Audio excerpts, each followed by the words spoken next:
त्रिकोणमिति class 10 8.1 exercise.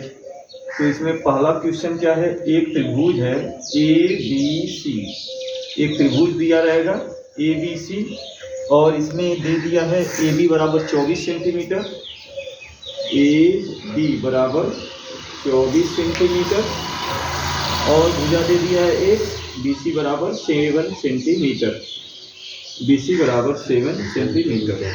तो दो भुजाएं हमें दे दिया है और एक करा कि एक त्रिभुज है ए बी सी, इसमें ए बी बराबर 24 सेंटीमीटर ठीक और बी सी बराबर 7 सेंटीमीटर। और इसमें क्वेश्चन क्या किया है, पहला क्वेश्चन इसमें करा है कि साइन ए का मान आपको निकालना है और कामा कॉस ए का मान निकालना है, साइन ए का और कॉस ए का निकालना है। दूसरा इसमें क्वेश्चन क्या किया है, साइन सी का मान बताइए, कामा कॉस सी का मान बताइए। तो ये दो क्वेश्चन है। पहली सवाल है कि एक त्रिभुज दिया है ए बी सी, उसमें ए बी बराबर 24 और बी सी बराबर 7 सेंटीमीटर। तो हमें पता होना चाहिए कि ये त्रिभुज है समकोण त्रिभुज। कैसा है, समकोण त्रिभुज। तो ये समकोण त्रिभुज आपको पता है क्या होता है, इसमें पाइथागोरस प्रमेय लग सकती है। तो ये हमारा एक त्रिभुज हो गया ए बी सी। तो इसमें हम देख रहे हैं कि ए बी का मान कितना है, लंब ये है, तो ये लंब है 24 सेंटीमीटर, यानी ए बी लंब ही तो है और ये लंब ए बी बराबर 24 सेंटीमीटर दे रखा है। बी सी बराबर 7 सेंटीमीटर, तो बी से सी की दूरी कितनी है, 7 सेंटीमीटर दे दिया है। हमें कर्ण पूछ रहा है, कर्ण दिया ही नहीं है, तो हम निकाल सकते हैं कि ए बी का स्क्वायर धन ये लंब का स्क्वायर हो जाएगा धन आधार का स्क्वायर, आधार में बीसी है तो बीसी का स्क्वायर बराबर ये सबसे बड़ी भुजा कर्ण है एसी, तो एसी के बराबर होगा तो ये निकल जाएगी। ए बी का मान कितना है, ए बी का मान है 24 का स्क्वायर धन बीसी का मान कितना है 7 का स्क्वायर बराबर एसी का स्क्वायर।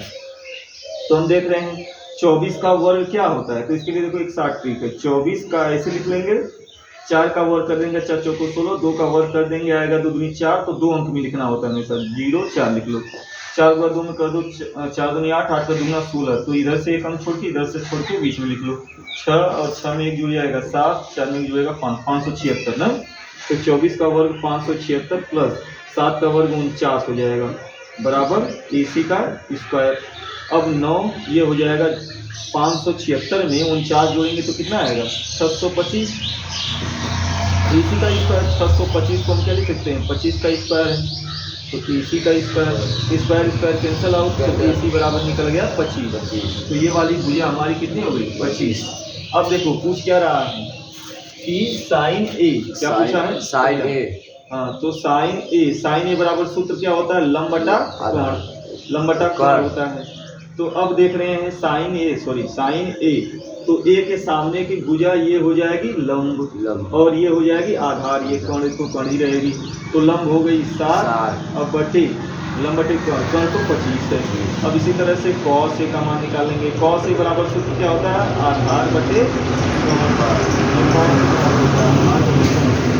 तुम देख रहे हो कॉस ए के सामने भुजा ये लंब हो जाएगी तो आधार कितना होगा 24 बटा कर्ण कितना है 25। कर्ण नहीं बदलता हमेशा, ये बदलते रहेंगे।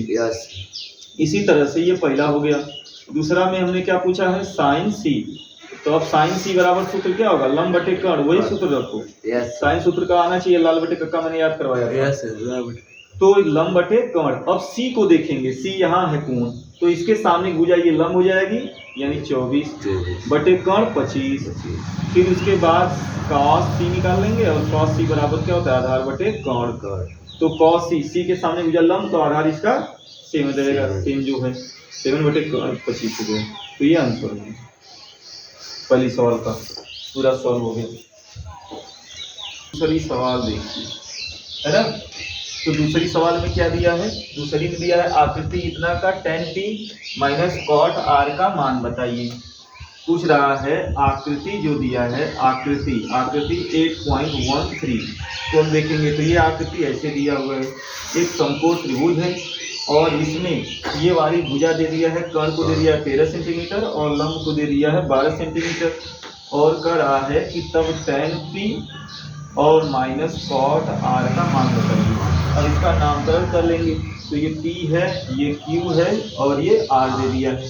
तो सबसे पहले हमें आधार निकालने हैं। ये लंब दिया ही है 12 और कौण दे दिया है सबसे बड़ी भुजा 13। तो आधार हम बड़े आराम से निकाल सकते हैं। Yes sir. तो हम जानते हैं कि लंब का स्क्वायर प्लस आधार का स्क्वायर, ये लंब का स्क्वायर प्लस आधार का स्क्वायर, नहीं दो छोटी भुजाओं का वर्ग जोड़ देंगे। आधार का स्क्वायर बराबर आता है कर्ण के स्क्वायर के। तो कर्ण में कौन है? तो कर्ण में हम देख रहे हैं 13। लंब कितना है 12, तो यहाँ पे 12 रख देंगे। 12 का स्क्वायर धन आधार कितना है? तो आधार हमें निकालना ही है, तो आधार को न रखें है। अब कर्ण कितना दिया है 13 रख दें। तो यहाँ पे देख रहे हो कि ये आधार का स्क्वायर इधर रहेगा और ये 13 का स्क्वायर माइनस 12 का स्क्वायर इधर आके घट जाएगा 12। तो बताओ 13 का वर्ग करेंगे 169 हो जाएगा और 12 का वर्ग 144। अब 169 में से 144 घटा देंगे, आ जाएगा कितना 25। 169 में से 144 घटेंगे 25। 25 किसका वर्गमूल है? 5 का। तो स्क्वायर से गया a बराबर 5, तो आधार निकल गया 5 सेंटीमीटर। अब हमें कितना का मान चाहिए? हमें चाहिए tan p minus cot r। ध्यान देना, इतना का मान निकालना है। तो सबसे पहले हम tan p निकालते हैं। tan p बराबर tan थीटा बराबर क्या होता है? लंब बटे आधार होता है। तो p के सामने की भुजा देखेंगे, p के सामने भुजा ये लंब हो जाएगी। तो ये लंब हो गई 5 और आधार ये हो जाएगी 12।